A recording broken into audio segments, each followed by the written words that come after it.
A refinery in the Volgograd region is the sixth largest among Russian oil refineries. The facility is part of the Lukoil group of companies. The fact that the Volgograd refinery was hit has been confirmed by both the General Staff of the Armed Forces of Ukraine and the Center for Contracting Disinformation at the National Security and Defense Council of Ukraine.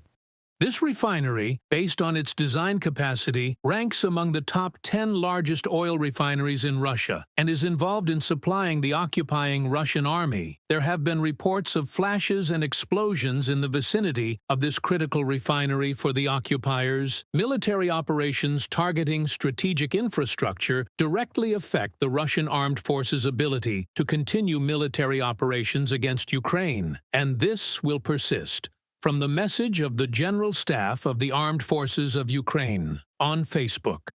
Local authorities hastily claimed that only debris from a downed drone fell on the refinery. The Russian Ministry of Defense traditionally reported that all targets were repelled during the night of January 31st. However, despite attempts to conceal the real consequences of such attacks, oil refineries as a rule are forced to suspend operations due to the damage inflicted. For example, the Ust-Luga port in the Leningrad region likely halted oil shipments after a drone strike on the oil pumping station Andreapol in the Tver region on January 29th. According to Bloomberg, the suspension of oil transit through the Ust-Luga port in the Baltic Sea could lead to a collapse in Russian oil sales.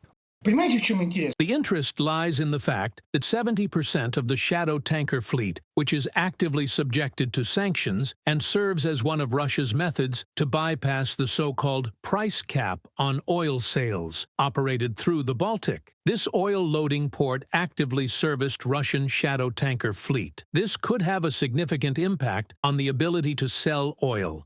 On January 29th, Ukraine's defense forces attacked another refinery in the city of Kstovo. The attack was confirmed by the Ukrainian General Staff. This refinery is involved in supplying the Russian army. According to experts, recent data indicates that in the past month and a half, the real export of shadow tanker oil has decreased by 30%. One of the reasons is attacks on Russian refineries, which are unable to process crude oil. For instance, the Novoshakhtinsk refinery in Russia has suspended operations as reported by the Center for Contracting Disinformation at the National Security and Defense Council of Ukraine.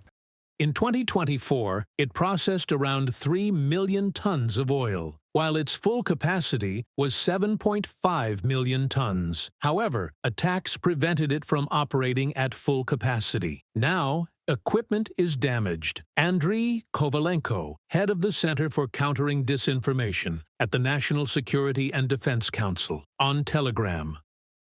Due to drone attacks, oil processing volumes in Russia in 2024 fell to a 12-year low, while exports of petroleum products dropped by 9%. According to Reuters calculations, Russian refineries lost 13% of their capacities over the year due to downtime caused by drone attacks and difficulties with repairs due to Western sanctions on the supply of technologies and equipment to Russia. Reported by Serhiy Kulas, Victoria Smirnova, UATV News.